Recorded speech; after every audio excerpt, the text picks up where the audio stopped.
दोस्तों, इस चुनाव 2024 में अगर सबकी निगाहें किसी जगह पे टिकी हैं तो वो जगह है आजमगढ़, जहां से कि सांसद हैं दिनेश लाल उर्फ निरहुआ, जो कि पिछली बार धर्मेंद्र यादव को हरा के विजयी हुए थे।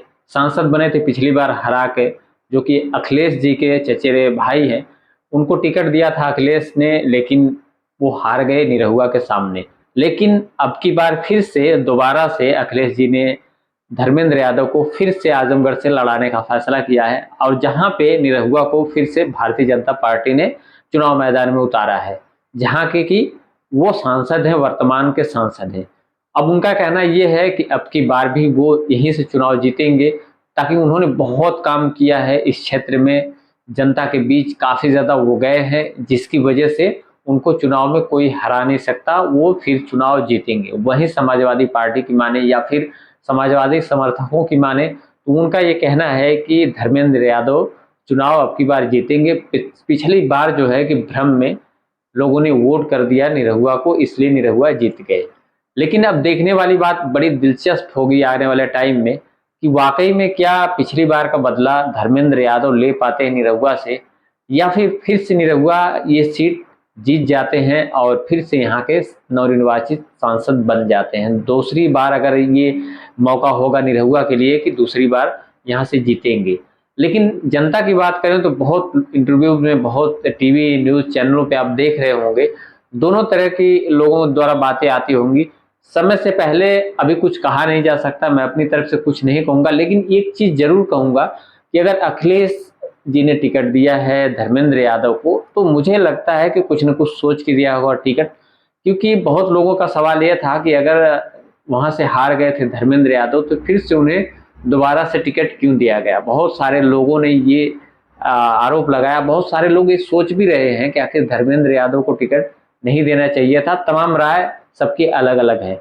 वहीं बहुत लोग ये कह रहे हैं कि जो निरहुआ हैं उन्होंने ज़्यादा काम नहीं किया है, वो उनको हारना ही हारना है। किसी तरह से जो है कि वो उस बार जीत गए थे, गफलत में लोगों ने पढ़ के वोट कर दिया। जैसे आपको बता दें कि निरहुआ जी जो जीते थे, यहाँ से सांसद बने थे दिनेश लाल उर्फ निरहुआ, तो 5 या 6 हजार के आसपास वोटों का अंतर था, ज़्यादा वोटों का अंतर नहीं था। और लोकसभा क्षेत्र के लिए ये 5-6 हजार बहुत मायने नहीं रखते हैं, ये जितने वोट थे ये बहुत ज़्यादा मायने नहीं रखते हैं। इसी आधार पे बहुत सारे लोगों का ये अनुमान है, बहुत सारे लोग ये कह रहे हैं कि अब की बार दिनेश लाल उर्फ निरहुआ जो है चुनाव मैदान में नहीं टिकेंगे और धर्मेंद्र के सामने हार जाएंगे। वहीं अखिलेश इस बार मुझे नहीं लगता कि कोई चूक करने वाले हैं, क्योंकि पिछली बार ऐसा देखा गया था कि अक्सर बहुत सारी रैलियां हुई थी, उनमें बहुत सारे जो उनके आरोपी थे, जैसे विपक्षी थे, वो उन पे बहुत ज्यादा आरोप लगा रहे थे, और उन्होंने एक तरह से तंज भी कसा था कि रैलियों में बहुत ज्यादा सहभागिता नहीं दिखाई थी अखिलेश जी ने। तो मुझे लगता है कहीं न कहीं उसका भी एक रीज़न था, हार का कारण था, जिसको कि अब की अखिलेश दोबारा नहीं करना चाहेंगे। या फिर पिछली बार अगर उन्होंने रैली में इतनी ज़्यादा मशक्कत नहीं की, तो मुझे लगता है कि उनको ओवर कॉन्फिडेंस था, कहीं न कहीं वो सोच रहे थे कि हाँ, मैं नहीं जाऊँगा फिर भी मुझे चुनाव में कोई हरा नहीं सकता। जिसकी वजह से मुझे लगता है कि वो हार का सामना करना पड़ा उनको। और लेकिन अब की बार मुझे नहीं लगता कि इन चीज़ों से वो चूकने वाले हैं। उनका ये बिल्कुल, आपको एक तरह से बता दूं कि आजमगढ़ का जो ये किला है, भेदने की पूरी तैयारी है।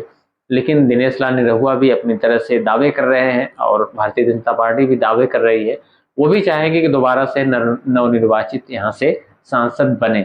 लेकिन दिलचस्प बात होगी, देखने वाली बात होगी कि आखिर आने वाले टाइम में किसके सर पे जीत का सेहरा बनता है। सारे लोग जीत रहे हैं, चुनाव से पहले सारे लोग जीतते हैं, लेकिन चुनाव के बाद रिजल्ट कुछ और होता है।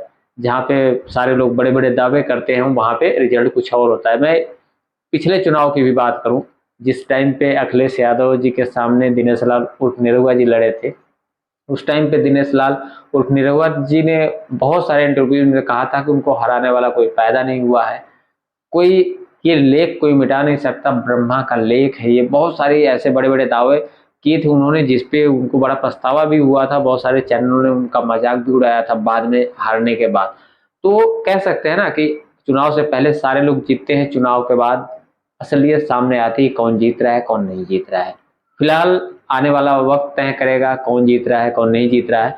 लेकिन अगर आप आजमगढ़ से हैं या फिर यूपी से हैं तो कमेंट में अपनी राय जरूर दीजिएगा।